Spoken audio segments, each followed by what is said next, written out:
Môre julle kuier vanoggend weer hier by Tussen Koffie en Genade met my Lisel van Sail. Die laaste paar weke staan ons 'n bietjie stil en ons praat oor goddelike huwelike en ook hoe dit in goddelike liefde moet wees. So vandag gaan ons 'n bietjie praat oor die verskille wat ons het in die huwelik. So elke mens is uniek en het 'n verskillende persoonlikheid en 'n verskillende gawes en elkeen van ons is anderste aan mekaar gesit. Net so verskil die man en die vrou en God het ons uniek gemaak sodat ons 'n unieke doel en 'n unieke rol kan uitleef.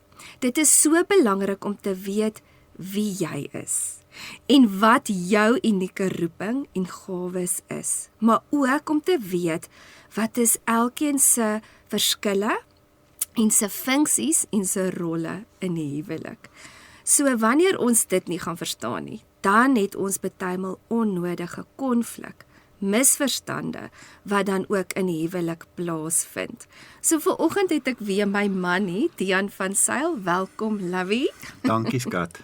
So vanoggend gaan ons dan bietjie saam gesels oor hierdie verskille en die rolle wat die man en die vrou in die huwelik het. So kom gou weer terug en dan gaan ons saam kuier. Welkom terug julle. Ons kuier bietjie vanoggend, ek en my man saam met julle en ons gaan 'n bietjie praat oor die verskille tussen mans en vrouens. Soos ek gesê het, elkeen van ons is uniek geskape en het daai unieke gawes wat die Here vir elke individu gegee het. En soos ons ontwikkel, moet ons ook verstaan wat is ons roeping, ons gawes en wat is die talente wat die Here vir ons gegee het wat ons verskillend van mekaar maak. Maar so is daar ook sekere verskille tussen mans en vrouens. Die Here het unieke eienskappe vir die man gegee en spesifiek vir die vrou gegee, sodat ons saam 'n spesifieke funksie kan verrig en saam goddelike beeld kan uitbring in die gesin. So die man is dalk anders te geskape as die vrou, waar die man meer geskape is om leiding te gee en rigting aan te wys. En ons vrouens is meer geskape om te nurture, om te gee en te ondersteun. Net so is die verskillende rolle ook as mens kyk na die liggaam van Christus. En dit sê dan nou ook nie dat die een rol belangriker is as die ander een nie. Maar so het elkeen 'n unieke gawe en 'n unieke deel van die liggaam wat dan die liggaam van Christus bou. So het die vroue rol en die man het 'n rol en 'n verskille en so bou ons dan ook die gesin. As mens byvoorbeeld kyk, die verskil tussen 'n dienaar en 'n leier. Die leier is daar om die skapies te lei sodat daar nie verwarring is nie en hy wys vir hulle, ons loop hierdie kant toe, ons doen dit ensovoorts. Die dienaar speel dalk 'n ondersteunende rol, maar hy is ongelooflik belangrik vir die boustruktuur om te bou met die hele gemeenskap om dit meer effektief te maak. Net so met baie keer kry mens dat leiers wil net dalk hardloop en hulle is vooruit, maar dan het mens hierdie persoon nodig wat aan die agtergrond kom en sê, luister, dalk moet ons 'n bietjie meer genade wys. Dalk moet ons dit bietjie stadiger vat. En so verskil mans en vrouens. En dit is so belangrik om hierdie verskille te verstaan, maar ook verantwoordelikheid op te neem van wat jou unieke rol is in die huwelik. So, Dian, vertel ons 'n bietjie oor hierdie verskille en hoe ons mans en vrouens anderste aan mekaar gesit is. Ja, ek dink in die begin van ons huwelik was dit ook vir my 'n groot aanpassing om agter te kom dat vrouens anderster dink as mans. Ons is nooit so betrokke by die ander geslag nie, want ons is meer nou in ons vriendekringe en nou ewe skielik as jy in 'n huwelik en nou kom jy agter, maar hoe redeneer hierdie vrou en hoekom is sy so? En dan dink jy dis dalk net jou vrou, maar ons het 'n ding daar in die mannegroep. Ons sê dit nou nie gereeld vir mekaar en ons sê dit ook nie vir die vrouens nie, maar hulle sê die vrouens is op dieselfde WhatsApp groep. Ja. So hulle dink baie dieselfde. Daarmee wil ek nou nie veralgemeen en sê alle vrouens dink op 'n sekere manier nie, maar daar is studies wat bewys dat mans en vrouens se breine verskil. Ja. Wel die meeste van hulle ten minste. So een van die goed is wat die brein spesifiek anderster maak by die man is die man se brein is baie meer geïsoleer. Die vrouens weet mos nou baie keer as 'n man gaan visvang, dan kan hy vir ure lank net vir die visstok kyk en hy's gelukkig. Dit maak nie vir ons sin nie. Dit maak nie vir hulle sin nie. Hulle praat nie. Hulle vra dalk, hoorie, waaroor het julle gepraat toe julle by die viswater was? Dan sê die man niks nie, ons het net gekyk vir die visstok of ons het net gekuier en dit was lekker om net daar te wees, om daar te wees. So die studies wys dat verbindings in man se breine dikwels van voor na agter loop binne dieselfde hemisfere. So dit help met fokus, aksie en probleemoplossing.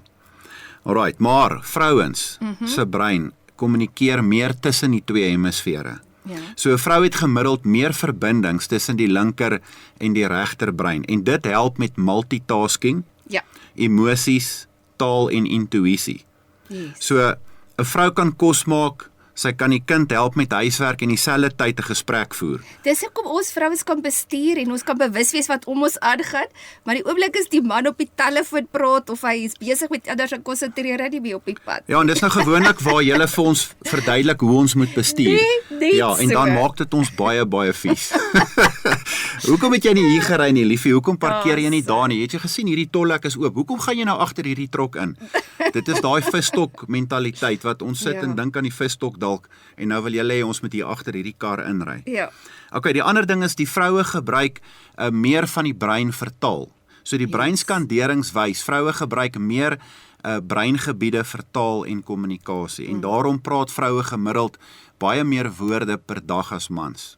So wanneer 'n vrou praat, dan verwerk sy haar wêreld en dit is wat mans baie keer nie verstaan nie. Is ons kom by die huis en die vrou begin praat en sy vertel van alles wat gebeur het en dan dink die man dadelik, maar hierdie is te erg. Ek weet nie hoekom wil sy nou al hierdie goed vir my vertel. Ja. Maar dit is so belangrik dat sy dit doen want dit is hoe sy haar dag prosesseer en dit is hoe sy deur alles werk wat met haar in die dag gebeur het. En die man kan dalk toeslaan en dink, hoorie, ek kan nie nou na al hierdie goed luister nie want hy kom nou net van die werk af en hy klaar al sy woorde gepraat by die werk. So nou moet hy daar sit en ek onthou baie kere dan sê jy vir my, liefie, hoor jy wat ek vir jou sê? Hoor jy wat ek vir jou sê? Ja. En ek hoor actually baie mooi wat jy vir my sê.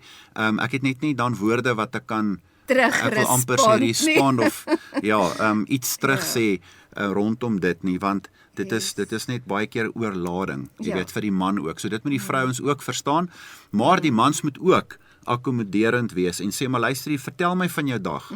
Vertel my die hele storie, vertel my alles wat gebeur het, van die begin tot die einde toe.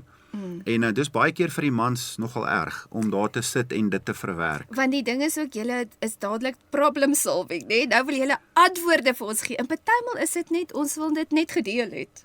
Natuurlik, want dit is die logiese gedeelte in die man se brein, wat dadelik oplossings soek. Die Here het ons gemaak om probleme op te los. En dis baie keer nie wat die vrou wil hoor nie. Sy wil nie hoor wat sy moet doen nie. Sy wil nie weet dat sy eintlik vir daai vriendin moet sê, hoor jy's eintlik 'n slegte vriendin, kry die vriendin uit jou lewe uit. Ek kan onthou daar was eendag so 'n gesprek wat ons gehad het en ons het 'n groot bekleierery gehad want dis vir my 'n maklike antwoord. Die antwoord is kry net hierdie vriendin uit jou lewe uit. En dan gaan jou lewe verander. En dit was op die einde van die dag eintlik die regte raad, maar die manier hoe ek dit gesê het was nie liefdevol nie. Dit was nie ondersteunend nie, want dis nie wat jy toe wou gehoor het nie. Jy wou self by die antwoord uitkom van hierdie is 'n slegte vriendin en jy weet, ek het geïrriteerd geraak en gesê, man, as jy nou weer by hierdie vriendin gaan kuier, dan het jy dit nou oor jouself gebring, verstaan?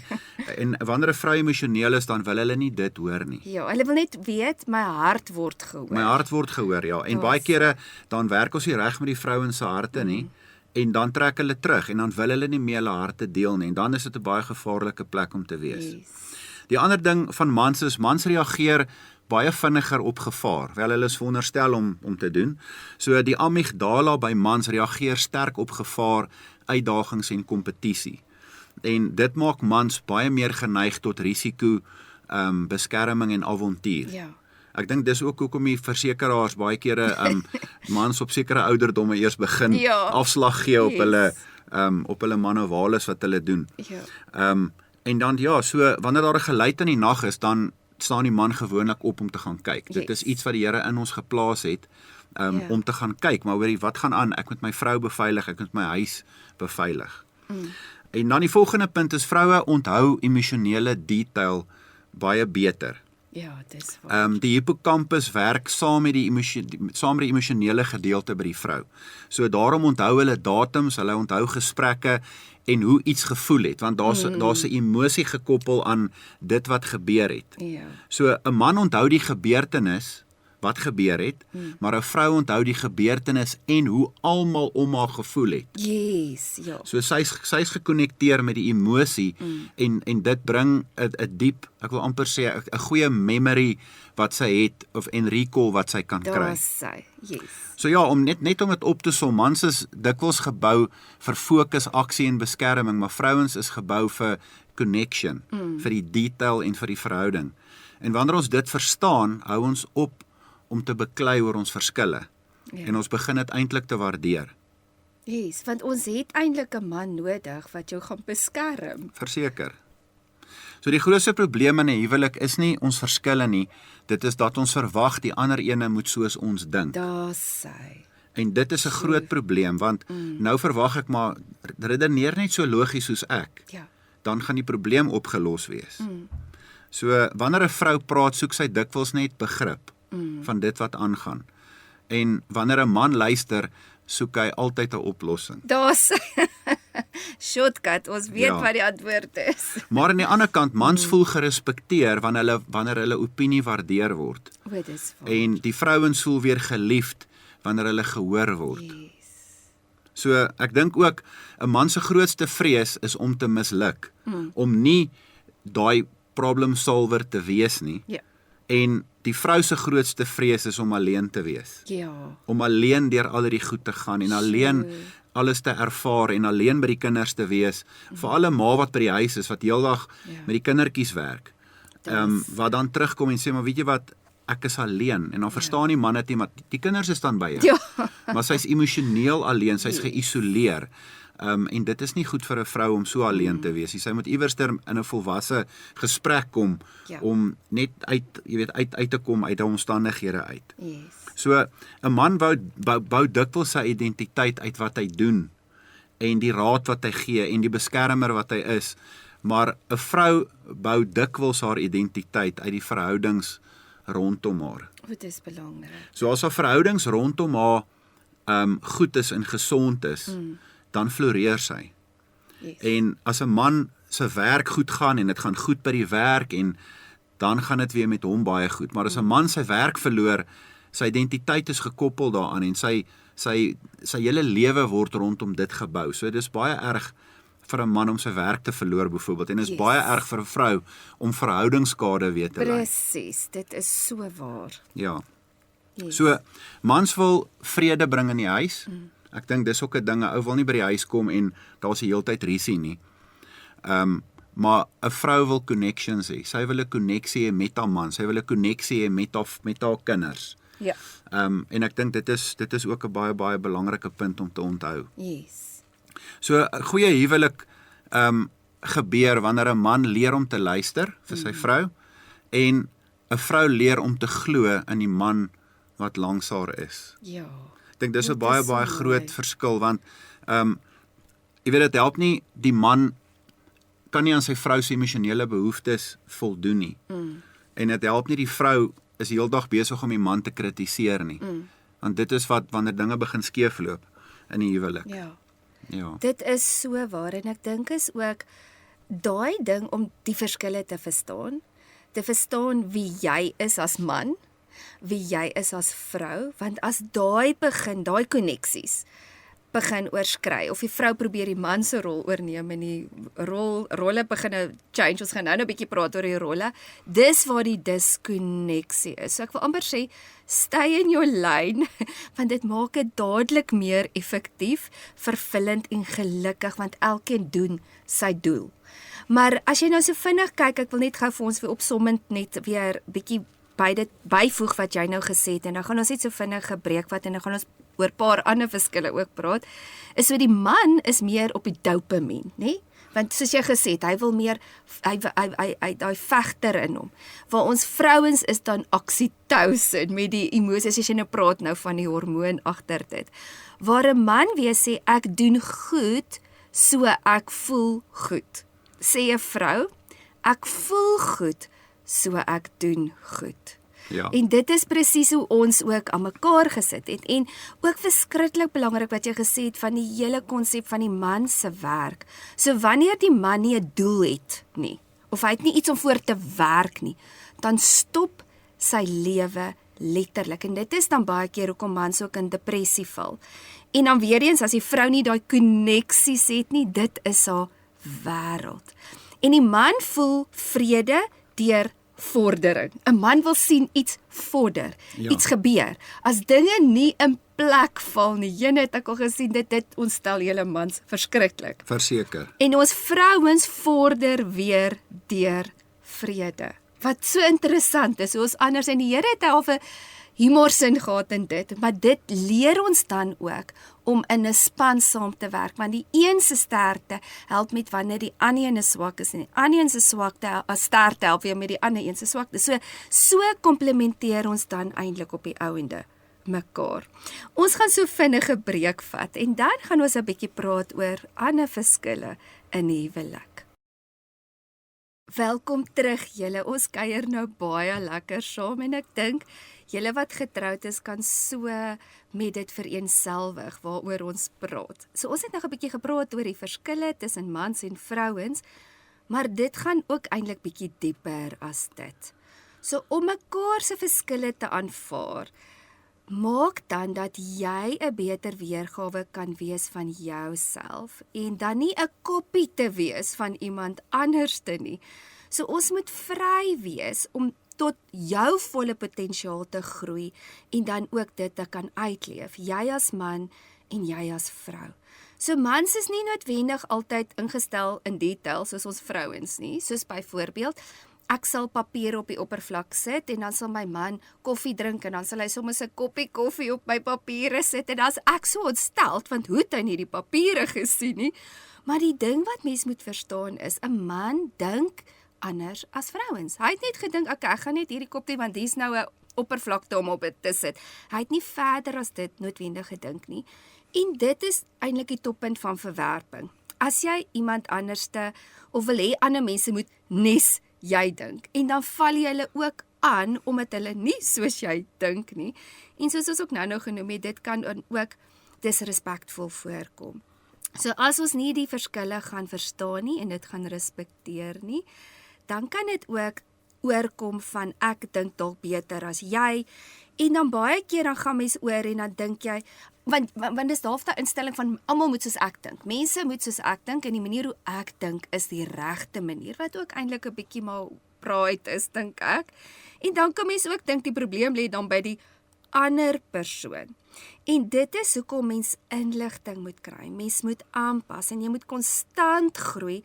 Ons moet konstant aanpassings maak om by mekaar aan te pas, maar ook om genade te hê met die ander een se swakte. Dis nie te sê dat die verskille noodwendig altyd reg is nie, maar dit is ook weer eens waar goeie kommunikasie inkom, wat ons nou nie vandag oor gaan praat nie. So kom ons praat oor 'n paar ander aspekte waar daar verskille kan wees. So Dian het nou 'n bietjie gepraat oor die breine wat verskillend werk, maar ook as mens kyk in individue.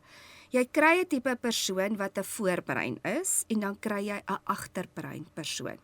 Hierdie gaan 'n groot invloed hê in die manier hoe jy gaan kommunikeer en in konfliksituasies, want 'n voorbrein kan vinniger dink op hulle voete. Hulle kan vinniger, hulle soos in 'n argument is hulle soos ek sê altyd soos 'n masjien kan.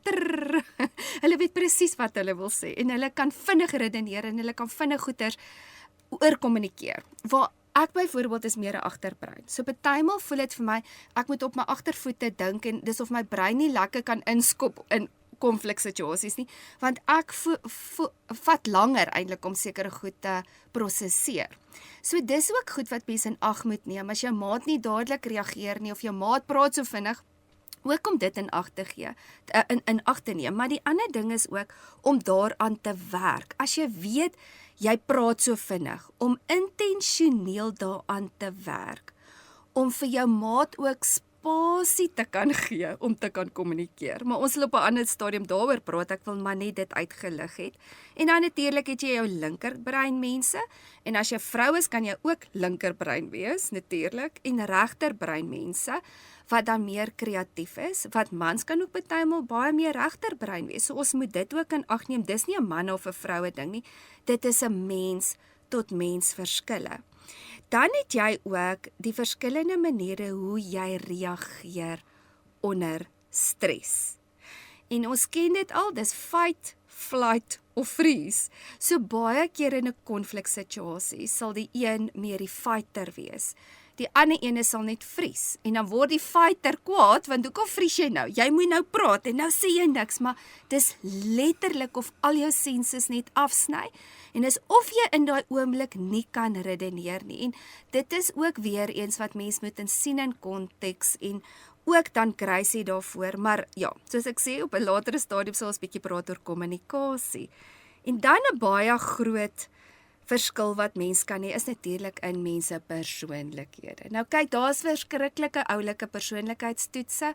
Ek hou ook van die Myers-Briggs ene wat meer die intuition, thinking, feeling, judging, daai tipe van goedjies vir jou analiseer. Maar om net kortweg te praat, jy kry jou koleries, jou sanguinies, melankolies en flegmaties wat basies sê, jy kry introvert mense, jy kry ekstrovert mense, jy kry mense wat meer emosioneel is en mense wat minder emosioneel is. Maar ook in dit pas ons by mekaar aan en vul ons ook mekaar aan. Baie keer is dit ook dat mens opposite is amper in mense persoonlikheid. Maar met ons byvoorbeeld, ek was altyd meer sanguinies, maar later meer koleries geword, maar jy's baie sterk koleries, wat nou interessant is. So dit is nou hierdie twee koleriese persoonlikhede saam. Vertel ons 'n bietjie oor hierdie persoonlikheidstipes. Ek dink die grootste ding as dit kom by persoonlikheidstipes is die manier hoe jy konflik hanteer, want dit is wanneer dit die meeste getoets word.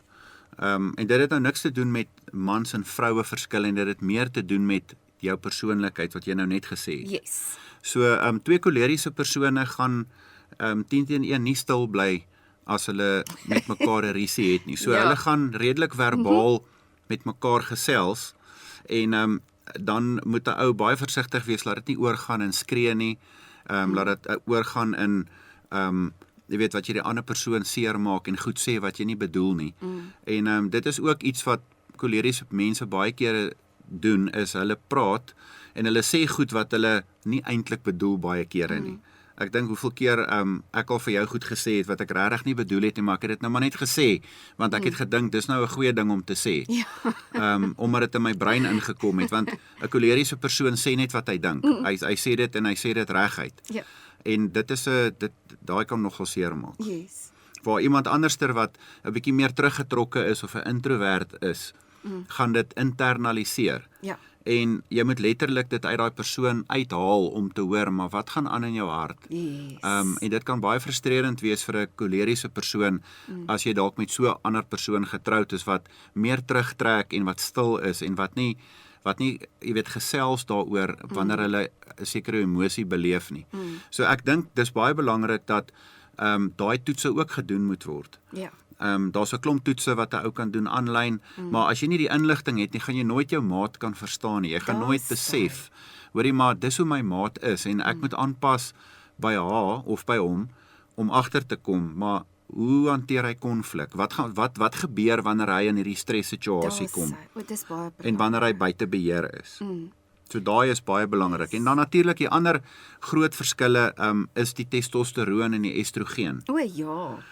Wat betrokke is by die man en by die vrou. So Die fisiese verskille by die man is nou maar die spiermassa, ons ken dit, en die fisiese krag wat daar is, maar testosteroon in man stimuleer daai kompetisie en die avontuur en die risikoneming. Ja.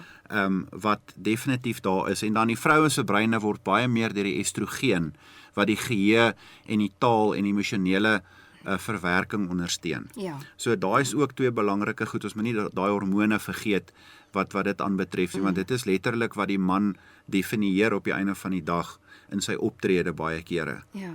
En ja, dit is nogal belangrik, maar persoonlikheid, absoluut, net om terug te kom daarna toe, dit is baie belangrik. As jy nie kan verstaan wie jou maat is nie, dan gaan jy definitief dit misinterpreteer, en jy gaan dink, maar sy is dalk kwaad vir my. En dit is ook om die Bybel ook sê, wat 'n ou moenie die son laat sak in jou woede nie. Mens moet dit probeer uitsorteer voordat jy daar in die bed gaan klim en slaap. Ja. Maar dit is nie altyd moontlik nie. Alhoewel dit die instruksie is wat die Here vir ons gee. Ek weet al, jy weet, baie kere is daar mense daar wat nie oor hulle probleme kan praat nie, want hulle is te bang. Hulle voel, hoor, hierdie is nie nou die tyd om dit oor te praat nie. Hulle voel nie veilig nie. So, ja, ek dink baie mense verwerk hulle emosies deur te praat, en ander moet net eers 'n bietjie stil raak en daaroor dink. Yes. En dit het direk te doen met hoe die Here jou in mekaar gestel het en gemaak het. So, hierdie verskille beteken nie die een is reg en die een is verkeerd nie. Dit beteken net ons is anderster saamgestel. Yes. En daar moet begrip wees vir dit. Ja, so as mens nou kyk, die persoonlikheidstipe, as jy dit nou nog dieper wil vat, en ons is nou juis besig met so 'n reeks met ons vroue groepie, is die genadegawes. Jog, is daar nou een ding is wat jou DNA as mens beskryf, is dit jou genadegawes. Voorbeeld as ek net so vinnig genoem, jy die profeet, jy die 'n teacher, jy die giver, ruler, mercy, exhorter en servant. En nou net weer dit as 'n voorbeeld te gebruik. As jy 'n profeet is, nou die profeet se downfall is wat? Broken relationships. Hoekom? Want 'n profeet praat net. Hy sê wat hy dink, hy weet, hy het 'n visie en hy weet waartoe hy moet gaan, en hy neem nie noodwendig 'n carnal, 'n vleeslike profeet natuurlik. Iemand wat nou nog nie geleer het om sy emosies te reguleer nie. Hy sal net praat. Maar dis hoekom ons moet elke ene dit verstaan, maar dit moet ook wees dat jy moet verantwoordelikheid vat. Want as jy ook byvoorbeeld kyk, 'n ander aspek is as jy nooit gesonde grense geleer het nie, dan gaan jy ook op 'n sekere manier optree. En as ek dit ook net so vinnig kan noem is, dan is dit wanneer jy mense kry wat die people pleasers is, of die compliant. Mense wat se grensdrade nie goed gespan is nie, of jy het nou juist die agterste voorgrensdrade, of jy gee net toe en jy sê net vir almal ja, jy kan nie nee sê vir mense nie, of jy kan weer nie die nee hoor nie, en dit is weer die controllers, mense wat nie respek het vir ander mense se grense nie, hulle loop oor ander mense se grense, hulle misbruik hulle, en doen net wat vir my lekker is. Dan kry jy die avoiders, wat weer glad nie, hulle het nie 'n saak met niks en niemand nie, hulle lewe net in hulle eie bubbel, en dan kry jy ook die non-responders. So, dit is die verskillende aspekte wat mens ook in ag moet neem, as mens praat oor verskille. So natuurlik is daar 'n groot invloed ook. As mens nou kyk, as jy as persoon, wat jou agtergrond is, so elkeen het kom uit 'n ander agtergrond uit, die wonde wat jy in jou hart dra, die filters wat ons nou al oor gepraat het, waardeur jy kyk, jou inner wels wat jy gemaak het, hoe jy na mense kyk, al hierdie goed het 'n verskriklike groot invloed in jou verhoudings, jou coping mechanisms, jou defense mechanisms, natuurlik die kultuur waaruit jy kom, so al hierdie goeders het 'n impak in mense lewe, en daarom is dit so belangrik, om die manier hoe jy dink te kanaliseer, weer eens, na die waarheid van God se woord. En dit bring ons terug wat ons laas keer ook gepraat het van die fondasie van alles, moet God se woord wees. En ek wil net vir ons hierdie skrif lees, gaan ons net gou-gou weer 'n breek vat, dan gaan ons by die rolle uitkom. En dit is 2 Korintiërs 10 vers 5. Inasmuch as we refute arguments and theories and reasonings and every proud and lofty thing that sets itself up against the true knowledge of God, And we lead every thought and purpose away captive in the obedience of Christ, the Messiah. En dit is hoekom dit so belangrik is om die hele tyd in nederigheid aan te pas en te verander. Here, wie sê U ek moet wees? Ons kan nou nie net sê, en jy kry ook baie keer hierdie mense maak verskonings, weet jy wat? Dit is nou wie ek is, jy het met hierdie persoon getrou en nou moet jy dit maar net aanvaar. En dis actually baie selfsugtig en dit staan eintlik dan direk teenstrydig met God se woord, want die Here sê ons moet al daai argumente en al daai proudful thoughts wat ons het, moet ons afbreek en ons moet verantwoordelik vat vir dit wat ons eie, as ek so kan sê, flaws is, sodat ons kan groei om beter te word en nader aan mekaar te kan groei. So nou gaan ons 'n bietjie praat, ons het nou gepraat oor die verskille van die man en die vrou. Maar dan moet ons ook verstaan ook die verskillende rolle wat ons as mans en vrouens het. En dit is ongelooflik belangrik om hierdie in konteks te verstaan. Anderstens gaan ons ook dalk, soos ons nou nog gesê het, as jy nie die doel van iets verstaan nie, gaan dit disfunksie veroorsaak, daar gaan konflik wees en dit gaan ook dan veroorsaak dat daar onnodige seer in die huwelik is. Ons is nou weer terug. Welkom terug julle. Ons gaan nou 'n bietjie gesels oor die rol van 'n man. So ons rolle verskil en die rol en die doel van elkeen verskil dan ook in die huwelik. En soos die in plek val, kan ons dan meer 'n goddelike huwelik hê. Nou baie mense kan argumenteer en sê, weet jy kom 50-50 in die huwelik in. En ek wil sê eintlik moet jy 100 en 100 in die huwelik inkom, maar net om die konsep te verduidelik van hierdie hele aspek is, baie keer is dit 80-20. So dit beteken die een is sterker en die ander een is swakker. So die ander ene wat sterker is, kom met 80 om die een wat 20 is te ondersteun en te help. En dan die volgende dag, dan is dit weer andersom. So daar's sekere dele wat 'n vrou 'n man moet help. Daar's sekere dele wat 'n man 'n vrou moet help en dit maak nie die een se rol belangriker as die ander een nie, maar tog verskil ons rolle. En en dit is hoekom dit so belangrik is om weer eens op die fondasie te bou van liefde. Want as ons hierdie uit liefde uit gaan doen, gaan die rolle van natuur ook in plek val. En liefde is nie 'n gevoel nie, liefde is 'n keuse. Net soos vergifnis en al die ander aspekte. So, die verskille tussen mans en vrouens. Dian, vertel ons 'n bietjie, wat is die rol van 'n man? Ja, weet jy, ek dink dit is een van die belangrikste goed om te verstaan in die huwelik is wat rolle is. Want as jy nie die rol verstaan nie, dan gaan die een of die ander een se rol probeer oorneem. En dis baie kere wat gebeur is, 'n man neem nie sy rol in nie.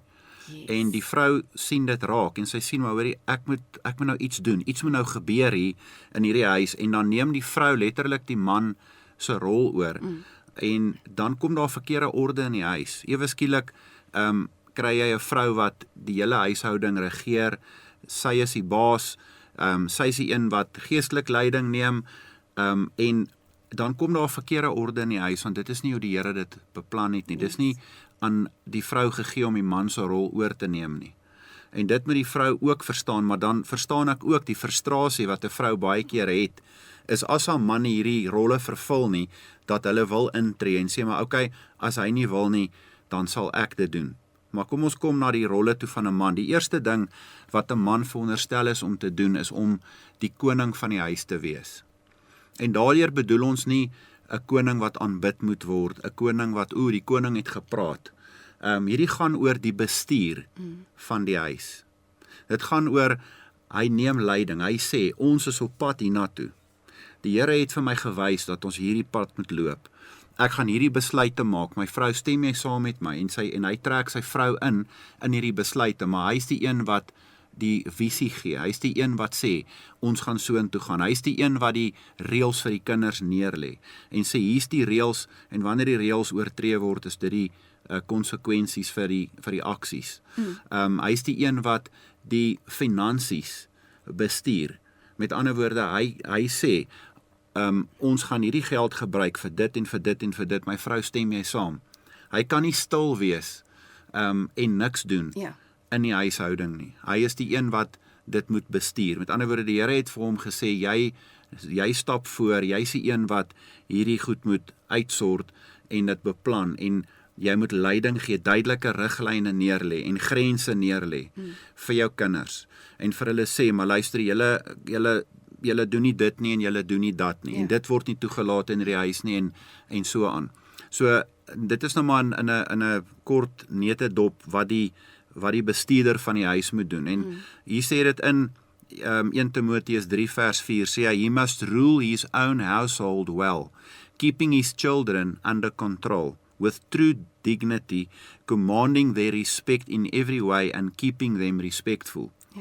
But if a man does not know how to rule his own household, how is he to take care of the church of God?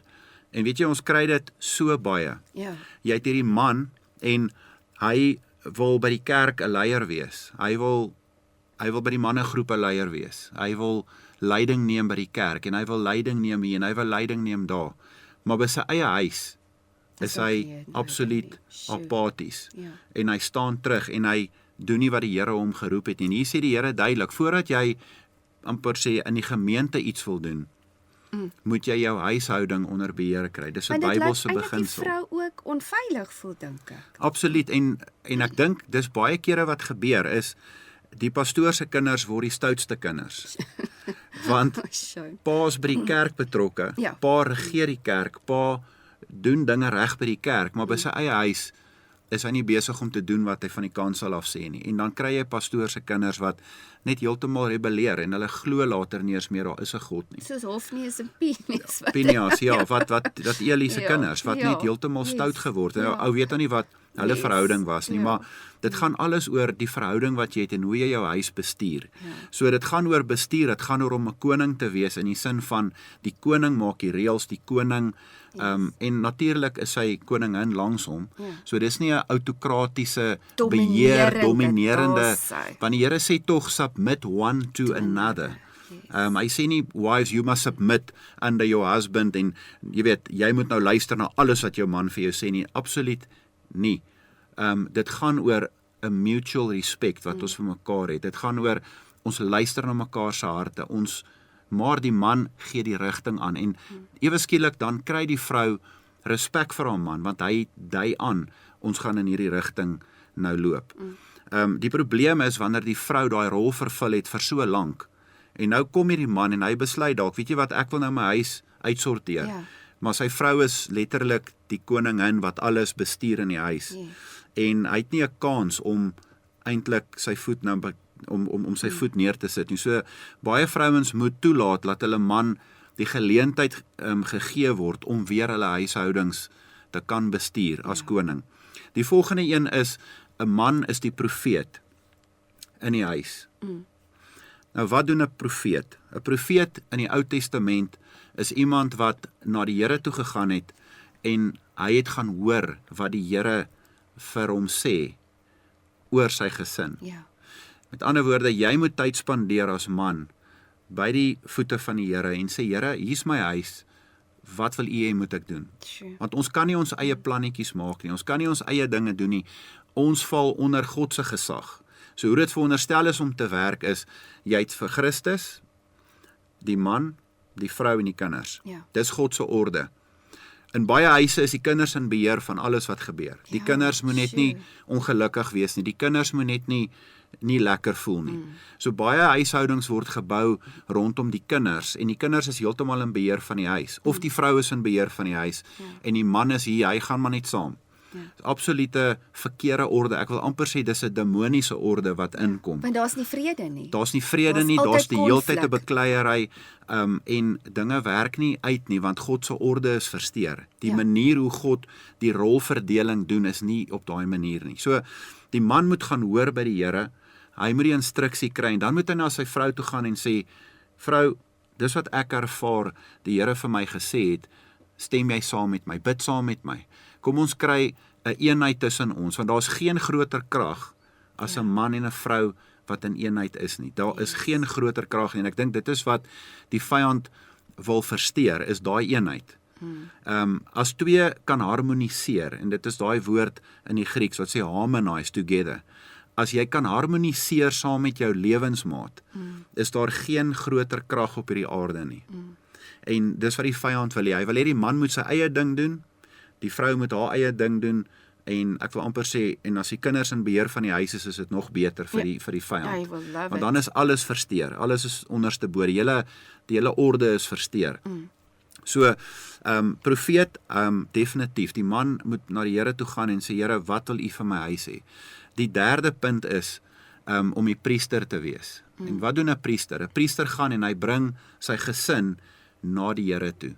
Met ander woorde, hy is die intercessor in die huis. Hy tree in vir sy vrou. Hy is die beskerming wat oor sy vrou en sy kinders en sy huis is. En hy gaan na die Here toe en hy sê, Here, ek bid vandag vir my vrou. Ek bring my vrou na U toe. Ek bring my kinders na U toe. Here, ek bring my huis na U toe. En dit is waar die priester gedeelte inkom van die man.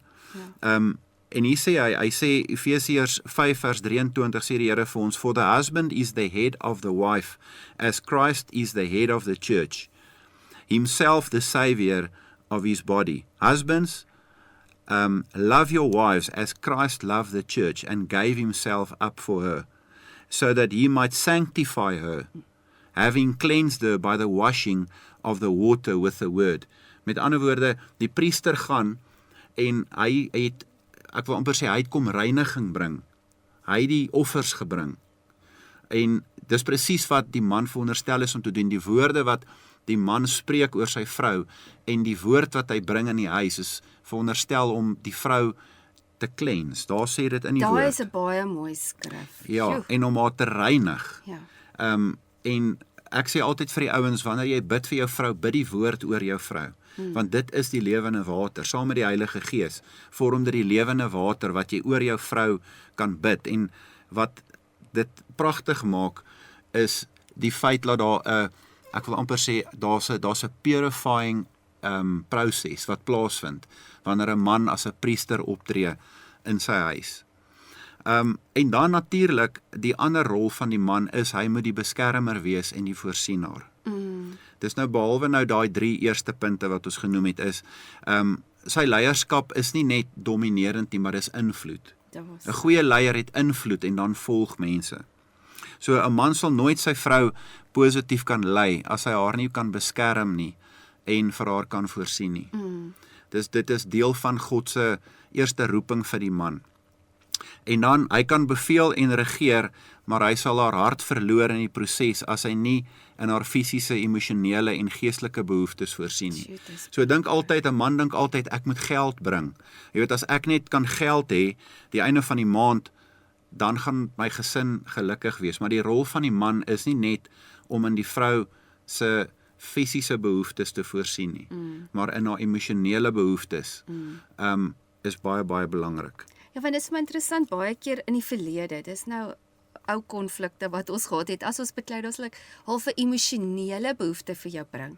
En dan sal jy altyd reageer, ja, maar ek voorsien dit en dit en dit vir julle. Ja. Want in julle kop is dit, dis wat my rol is. Ek werk dan so hard vir die gesin. Maar eintlik is dit, dis een aspek, maar vir 'n vrou is dit amper emosioneel belangriker, kan ek sê.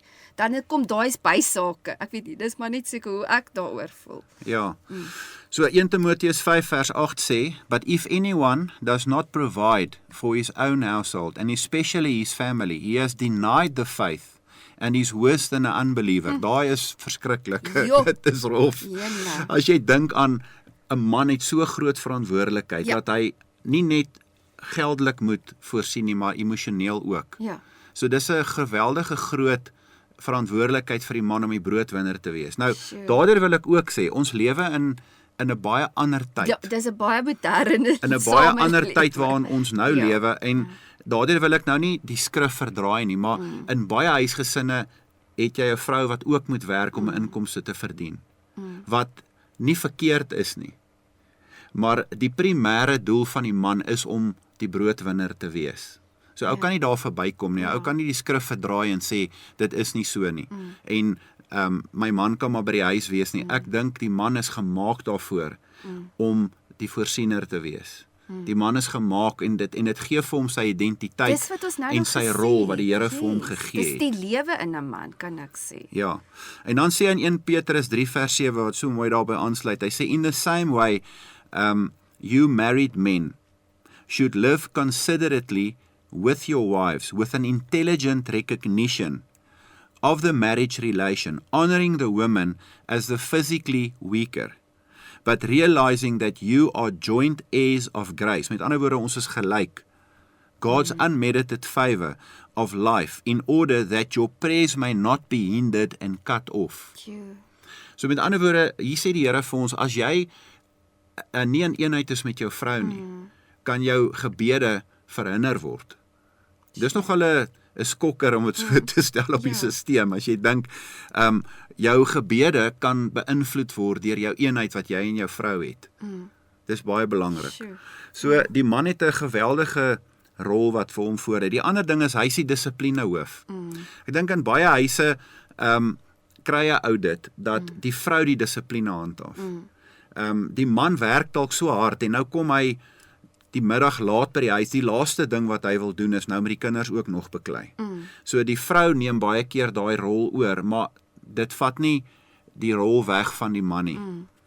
En hier sê hy, he who spares his rod of discipline hates his son, but he who loves him disciplines and diligently and punishes him early. Aan die ander woorde, dit is die pa se verantwoordelikheid om te sê, maar luister, ek gaan dissipline uitoefen oor my kinders. Dis baie belangrik. En ek dink baie vrouens verwag dit ook van hulle mans, dat hulle nie die een sal wees wat dit alleen doen nie. Die ma kan natuurlik. Ek onthou, jy het altyd vir die kinders gesê, moenie worry nie, pappa kom nou huis toe. En dan sal hulle somme stil. Dan sal hulle in lyn, want dan weet hulle nou, okay, hulle het nou iewers ter oorgegaan na daai gedeelte toe van die nie lekker om kind te wees nie. Maar dit is so nodig om dit te hê. En dit is ook om mekaar te support. Dit wys dan die man, wys vir die kinders, ek eer my vrou. So, en daai bring eintlik ook liefde. Ek sê ook weer eens, is nou nie abusive dissipline wat ons hier van praat nie. Dit is net van, reg is reg, verkeerd is verkeerd, dis nou 'n ander dag so topic die, maar wanneer die man kom met sy sterkte en sy autoriteit, is dit dan ook vir die vrou makliker om die huis te bestuur. Absoluut. Nog 'n ding is, die man moet 'n liefdesmaat wees vir sy vrou. Dis deel van die man se rol in die huis. Is Genesis 3 vers 16 sê, yet your desire and your craving will be for your husband. En ek dink die mans verstaan nie altyd hoe die vrouens hulle nodig het nie. Om daai anker te wees nie. Daardeur sê ek nie hulle moet God vervang nie, maar die man is 'n anker in die huis van stabiliteit en van sterkte vir die vrou, omdat die emosionele gedeelte baie kere die vrouens laat swaar trek. Daar's baie meer hormone in 'n vrou se liggaam wat hulle skommel in hulle emosies, waar 'n man baie kere meer konstant is en rasioneel kan dink oor 'n saak. En dit is waar die grootste bekleierheid, dink ek, inkom in 'n huwelik, is wanneer die man met sy rasionele denke kom en die vrou kom met haar emosies. En die man kan nie verstaan dat hierdie vrou nou so emosioneel is oor hierdie saak nie. En een ding wat baie interessant is, as 'n ou kyk na in die begin, waar alles verkeerd gegaan het, is die vyand het na die vrou toe gekom. Vir een of ander rede het hy nie na die man toe gekom nie, maar hy het na die vrou toe gegaan. En in Genesis 3 vers 6 staan daar, toe sien die vrou dat die boom goed was om van te eet, en dat hy 'n lus was vir die oë. Ja, 'n boom wat 'n mens kan begeer om verstand te kry, en sy neem van sy vrugte en eet en gee ook aan haar man wat by haar was, en hy het geëet. Met ander woorde, die man moes net daar ingetree het, en as hy sy geestelike verantwoordelikheid opgevat het, moes hy vir die vyand gesê het, luister, jy gaan nie by my vrou inkom met hierdie streke van jou nie, hierdie leuns wat jy vertel, ek weier dit, kom ons stap weg. En die ding is, hy het daar gestaan en hy het niks gedoen nie. Hy was apaties gewees in hierdie hele situasie, en dit is die groot probleem. Nou baie man sê ja, dis die vrou se skuld laat die laat die laat ons die val Sondeval, beleef het en die ja. sondeval gehad het, maar dis eintlik die man se skuld. Ja. Want hy het niks gedoen nie. Hy moes sy vrou versterk het in daai oomblik en net vir haar gesê het, weet jy wat, kom ons luister nie verder na hierdie slang nie. En toe gebeur dit. Sure. Ja. En selfs na dit het die man nie verantwoordelikheid gevat nie en die vrou ook nie. Hulle het albei gesê, maar dis nie ek nie, dis my vrou. Want hy het eers na Adam toe gegaan. Is interessant, God gaan nie na die slang toe nie. Ja. Hy gaan nie na die vrou toe nie. Hy het heel eers na Adam toe gegaan en vir Adam gesê, hoorie maar, wat gaan nie aan? Ja. Wat het hier gebeur? En Adam het gesê, nee, dis die vrou wat jy vir my gegee het, Sure. wat hierdie goed veroorsaak het. So onmiddellik stap hy weg van sy geestelike verantwoordelikheid af. En net daar kom die probleem, is blame shifting, vat nie verantwoordelikheid nie, en daar's soveel mans daar buite wat dit vandag doen, hulle vat net eenvoudig nie verantwoordelikheid, veral vir hulle geestelike gedeelte nie. Yes. En nog iets wat moeilik is, dit is regtig vir mans moeilik om saam met hulle vrouens te bid. O ja. Ja, so dit is al wat ek in so 'n kort tydjie wou sê. Daar's nog baie ander punte. Maar dit is so interessant ook. Dis hoekom ons in die begin al gesê die fondasie moet reg wees. Want as die man in die gees wandel, die vrou in die gees, wat gaan gebeur? Dan gaan daar harmonie wees, want die gees kan nie teen homself werk nie. So as al twee submit to each other en dan ook onder God submit, dit is ook wanneer daar eenheid kom. Ons gaan gou-gou nog so vinnige breek vat en dan gaan ons bietjie gesels oor die rol van die vrou. Ons het nou al soveel interessante onderwerpe bespreek vir oggend, maar nou gaan ons 'n bietjie uitkom by die rol van 'n vrou. Ek wil gou vir ons hierdie lees in Spreuke 18 vers 22. Hoor hoe mooi stel dit vir ons hier in Spreuke. He who finds a true wife finds a good thing and obtain favor from the Lord. Julle, daar seker niks so mooi soos 'n mooi huwelik nie, want 'n man en vrou so mooi by mekaar is, lief is vir mekaar, in eenheid vloei, daar's vrede, die kinders het respek, daar's karakter in hierdie gesin en dit is wat op die ouende ook ek dink die beeld is van wie God wil hê ons as Christelike gesinne moet wees vir die wêreld. Dan lees ons ook hier in Filippense 2 en ek wil Filippense 2 vers 3 net vir ons lees, 3 en 4. So Filippense 2 vers 3 sê vir ons, do nothing from fractional motives, through strife, selfishness or unworthy ends, or prompt by deceit and empty arrogance. En hierdie is nou eintlik net oor die algemeen hoe ons moet optree, maar veral in die huwelik. En dan sê hy instead, in a true spirit of humility, let each regard the other as better than and superior to himself, thinking more highly of one another than you do for yourself. En dan die volgende versie vir ons, let each of you esteem and look upon and be concerned for not merely his own interest, but also each of the interest of the other. En veral soos ek sê, moet daar onselfsugtigheid wees in die huwelik. En dan kom dit ook in, as mens nou die rolle beginne verstaan, dit is wat die vrou se rol is, dit is wat die man se rol is, dan dink ek verdwyn die selfsug ook. So ek het ook 3 afdelings wat ek gou-gou met julle deur wil hardloop. En die eerste afdeling is, die rol van die vrou is, en dit is eintlik van ooglopend, want die Here het gesê, ek maak vir jou 'n helper.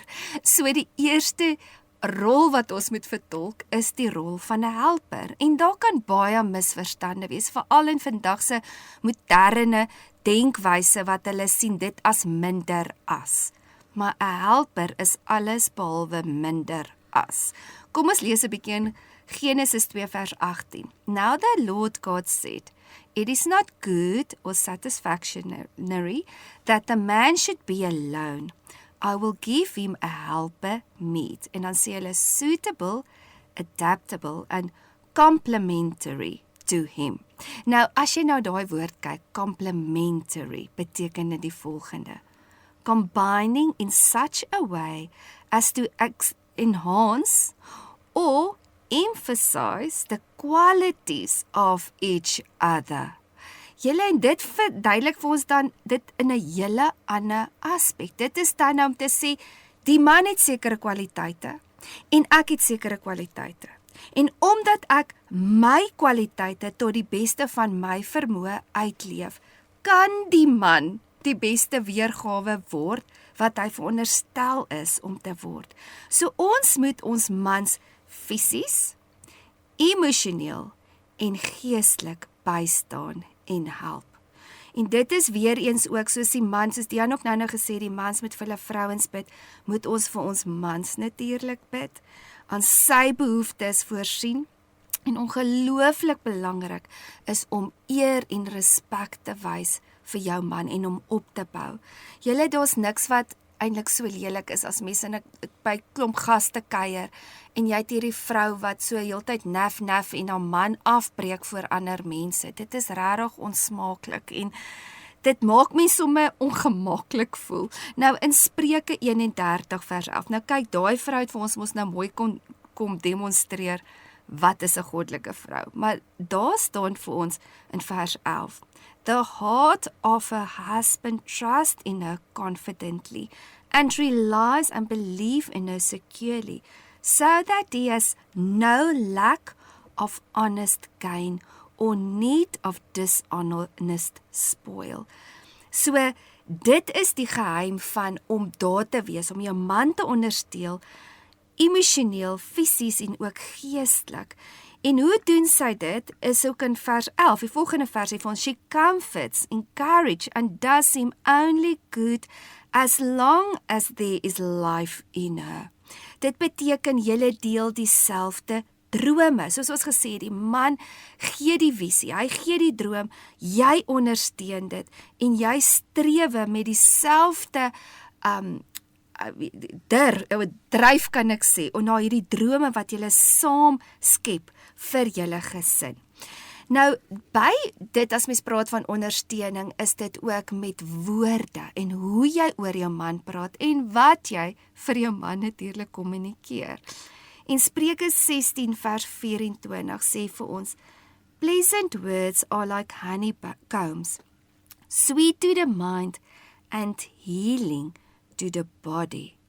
So jou woorde kan letterlik jou man gesond maak, beter maak, opbou, of het kan hom breek. En dis ook hoekom ons al genoem het, dat wanneer mens, you praise your husband in public, maar wanneer daar kritiek is, of jy wil sekere goed met jou man wil bespreek, doen mens dit agter toe deure. Want as jy nou die asem wil uitblaas, of die lewe wil uitdruk uit 'n huwelik, is wanneer jy die respek verloor. Respek is die boublok waarop 'n gesonde huwelik gebou word. Die ander aspek van help is ook, soos ek nou gesê het, is dan om hom te respekteer en sy leiding te volg. En dit kan ons ook lees in Efesiërs 5 vers 22 vers 24, maar ek wil graag net vir ons vers 23 lees, wat sê, however, let each man of you love his wife as his very own self, and let the wife see that she respect and reverence her husband. En dan gaan hy verder en hy sê, you must praise him and love him and adore him. En dit is dan ons eerste rol as vrou, is daai hulprol met respek en in wat ons mans dan ook eer. En dit is nou nie ook van dat mens hom aanbid as 'n God nie. Onthou, God is altyd God, maar jy eer hom as die leier in die huis. Dan is die tweede aspek van die rol van die vrou is natuurlik om 'n veilige huis te bou. Kyk, ons vrouens skep die atmosfeer in die huis. As die vrou nie oukei is nie, is die huis nie oukei nie. Want dit is hoekom dit ook so belangrik is dat ons as mamas, want eerstens is dit wat ons rol is teenoor ons mans, maar ons is ook geroep om natuurlik 'n mamma te wees vir ons kinders, en dit is waar hierdie konsep ook nogal inkom, want as ons onstabiel is, gaan dit definitief 'n invloed hê in die stabiliteit van die kinders se gemoed. Die kinders is verskriklik sensitief van hoe mamma voel. En dis ook hoekom jy sal kry wanneer 'n ma geneig is om depressief te wees of emosioneel onstabiel te wees, het dit 'n ongelooflike invloed in die res van die atmosfeer in die huis. So emosionele stabiliteit is uiters belangrik, veral vir 'n goddelike vrou. En dit is ook baie waar ons as vrouens ook moet leer. Wat is emosionele regulering? Om te leer om verantwoordelikheid te vat vir jou emosies, om jou emosies ook te kan beheer, reg te reguleer, reg te kommunikeer en nie net uit te bars elke keer as jy ontsteld is nie, né? So Spreuke 14 vers 1 sê vir ons, every wise woman builds her house, but the foolish one tears it down with her own hands. En dit is hoekom dit so belangrik is om goddelike karakter te bou, wysheid te hê en insig, te leer om jou selfregulering toe te pas met jou emosies en dit dan ook natuurlik vir ons kinders te leer. Dis letterlik die mamma se verantwoordelikheid om vir haar kinders emosionele intelligensie en regulering te leer. En partymal moet ons die pappas ook so nou en dan leer, omdat ons meer die sensitiewe geslag is. So wanneer jy gaan sukkel met 'n swak selfbeeld of selfbeheersing, gaan dit dan ook moeilik wees om dit vir jou kinders te leer. So ons moet die heeltyd veg vir vrede in ons huis en dit dan ook handhaaf. Die laaste aspek is dat ons 'n pretmaat moet wees in die huwelik en ons sal later ook, as ons nou praat oor die behoeftes van 'n man en 'n vrou, gaan hierdie ook nogal oor gepraat word, want dit is so 'n belangrike aspek en ek het op 'n vorige keer ook gesê, the marriage that has fun together of laugh together stays together. Ons moet nooit die fun verloor in ons huwelik nie. Soveel keer dan is dit of die lewe uit ons gedruk word, want dis kos maak, klere was, kinders oplaai, kinders rondry, huiswerk doen ensovoorts en dis net doen, laat mens betuimel die van verloor in die lewe. En dan is dit ook baie keer wanneer jy jouself verloor, want jy is naderhand so moeg, jy dink nie eers daaraan om lekker dinge saam te doen as gesin nie.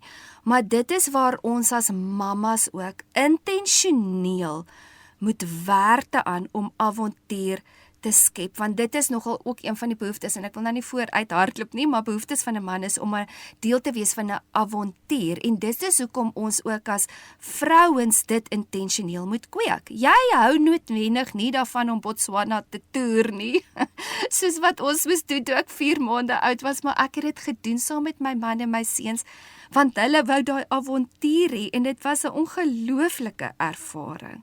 En dit is wat ook belangrik is, wat ons moet onthou in die huwelik is, elkeen moet sy eie identiteit bou. Elkeen moet ook sy eie belange hê en belangstellings en hobbies hê. Dis nie te sê, jy moet alles saam met jou man doen nie. Soos byvoorbeeld my man hou van jag, hy hou van sy guns, en gelukkig het hy 2 seuns wat dit saam met hom kan geniet, en so nou en dan sal hy sy guns gaan, sy bullets laai, en hy sal dan net daar in sy wêreld wees, en dis so belangrik ook om daai spasie te gee vir jou man, en weer eens ook as vrou, om dit te hê, want ook, omdat ons nou genoem het ook, die vrou het so 'n behoefte aan emosionele ondersteuning. Nou wat gebeur is, baie keer kom dit ook dat die vrou dan net op haar man staat maak, om haar emosioneel vol te maak, wat ook nie noodwendig altyd goed is nie. En dit is hoekom dit so belangrik is, dat sy 'n gesonde gemeenskap ook moet kweek, sodat sy haarself kan uitleef, byvoorbeeld saam met haar vriendinne kan kuier, daar ook 'n emosionele download kan hê, wat sy bietjie emosionees, deur haar emosies kan werk, dat dit nie net alles op haar man op die ouende opeindig nie, sodat sy dan 'n gelukkiger, ligter vrou kan wees wat saam met haar man lekker goed kan ervaar. So elke paartjie moet sy eie kultuur en sy prentjie skep. En elkeen het ander belangstelling. Sekere mense hou nie van uit eet nie, hulle hou eerder van kamp. Ander mense hou daarvan om piknik te hou. Ander mense hou daarvan om in die berg te gaan stap. Julle moet julle unieke kultuur, kan ek sê, skep. En die gebeur nie van nature nie. En dit is nou weer eens ook waar daai aspek inkom van die genesing van die natuur, waar mens moet partymal intentioneel sê, luister, kom, ons gaan bietjie vir 'n naweek, byvoorbeeld visvang in Dullstroom, net om langs die dam te sit. Jy as vrou hou nie noodwendig daarvan om vis te vang nie. Jy vat jou naaldwerk saam, of jy vat jou breiwerk saam, of jy vat jou mosaïek saam, of jou scrapbooking, of jou jewelry making, of wat ook al jou ding is. Jy sit en doen dit, jou man vang vis en dit is best of both worlds. En dis hoekom dit so belangrik is dat 'n vrou moet ook deel word van haar man se wêreld. Nie noodwendig dat jy saam met hom gaan bungee jumping doen nie, maar jy saam met hom en jy saam met hom in hierdie adventure, jy ry saam met hom na die plek toe, maar jy hoef nie noodwendig saam met hom te spring van die brug af nie, as jy hoor wat ek sê. Maar dit is weer eens wat ons net moet besef, is hierdie goed gebeur nie net van self nie. Dis iets wat mens intentioneel moet kies. Wie opwinding in julle huwelik in te bring. En 'n ander aspek, en hierdie ene gaan ons ook 'n bietjie oor later by stil staan, is natuurlik ook die intimiteit wat ons met ons mans het, wat 'n ongelooflike belangrike aspek is as mens nou praat van man se behoeftes en om by sy hart uit te kom. En die hele ding is ook van om jou man te laat voel, ek wil jou hê. You are the one. En jy wys ook vir hom in jou aksies hoe jy met hom praat en hoe jy hom hanteer, en met die respek wys jy vir hom, luister, you are the man. En as jy wil hê jou man se hart moet spring, dink ek, dit is daai aspek. Ons gaan net gou-gou 'n breek vat en dan gaan ons net gou-gou alles bymekaar bring en al die punte net so vinnig noem wat ons vandag oor gepraat het.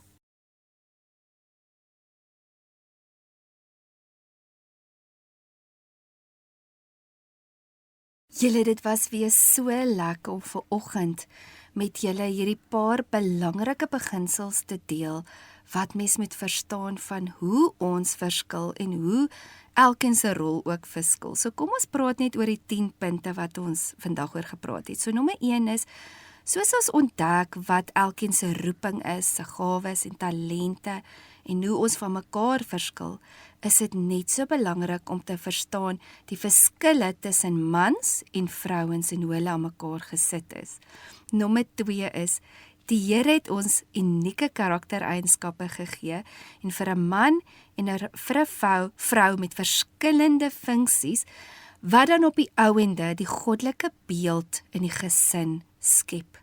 Nommer 3, om mekaar se verskille te aanvaar, sal ook help dat ons 'n beter weergawe sal word van wie God ons gemaak het om te wees, en nie noodwendig 'n kopie van iemand anderste nie. Nommer 4, daar is verskeie invloede in ons lewe wat ons moet in ag neem as dit kom by verskille, en die invloede is ook natuurlik ons agtergrond, die wonde wat ons in ons harte dra, die filters waardeur ons kyk, die inner vows wat ons gemaak het, coping mechanisms wat ons aangeleer het, defense mechanisms en natuurlik ook die kultuur waaruit ons kom. Dit alles het 'n invloed in hoe ons aan mekaar gesit word. Nommer 5. Jy kan dit wel nie as 'n verskoning gebruik en net sê ek is nou maar net wie ek is nie. En jy moet my nou net so aanvaar nie. Ons moet kies om beter te word. Ons moet kies om by genesing uit te kom en ook verantwoordelikheid te vat om te groei en te verander. Nommer 6. Dit is nie noodwendig 'n 50-50 nie. Soms moet die een meer gee as vir die ander en andersom. Nommer 7. Prys mekaar in die publiek en kritiseer agter toe deure. En as ek praat van kritiek, dan is dit opbouende kritiek. Respek is die lewe van 'n verhouding. Nommer 8. Dis belangrik as elkeen ook sy eie identiteit in die huwelik ontdek, met sy eie belangstellings en sy eie hobbies, wat dan ook maak dat elkeen uniek is in die huwelik. Dan nommer 9, jy moet intentionele tyd maak om by van uit te kom en by mekaar se behoeftes ook daar te vervul. Nommer 10, niks kan 'n man se hart so draai as wanneer sy vrou sê, ek wil jou hê nie.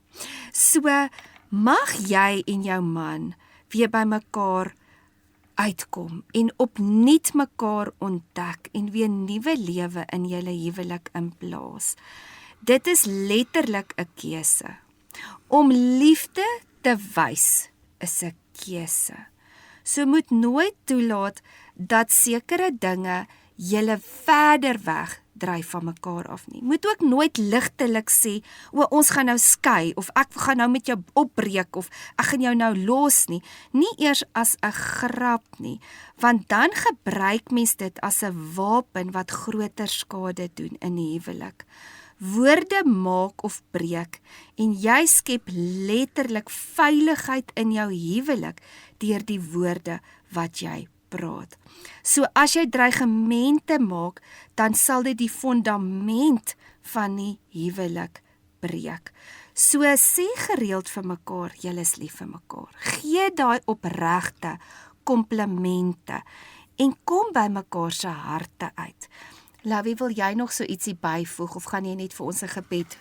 Ek dink ek gaan nou net vir ons lekker bid. Okay. Ja. Yes. Kom ons sluit die oë. Vader, ons kom weer vandag voor u troon van genade.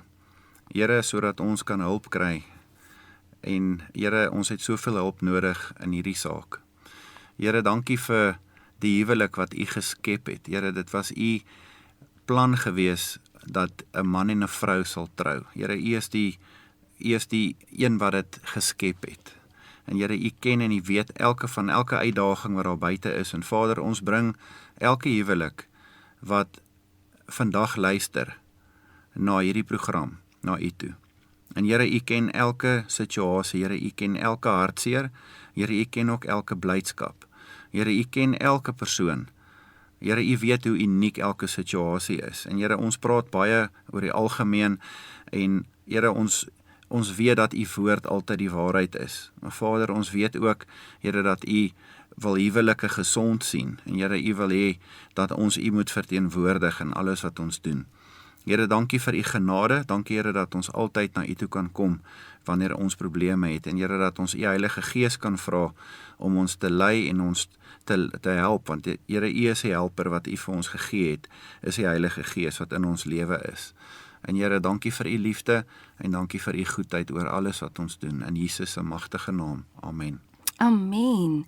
Ag julle, dit was so lekker om weer net vandag met julle te kuier. Volgende week moet jy weer inskakel. Want dan gaan ons 'n bietjie praat oor die behoefte van die man en die vrou in die huwelik.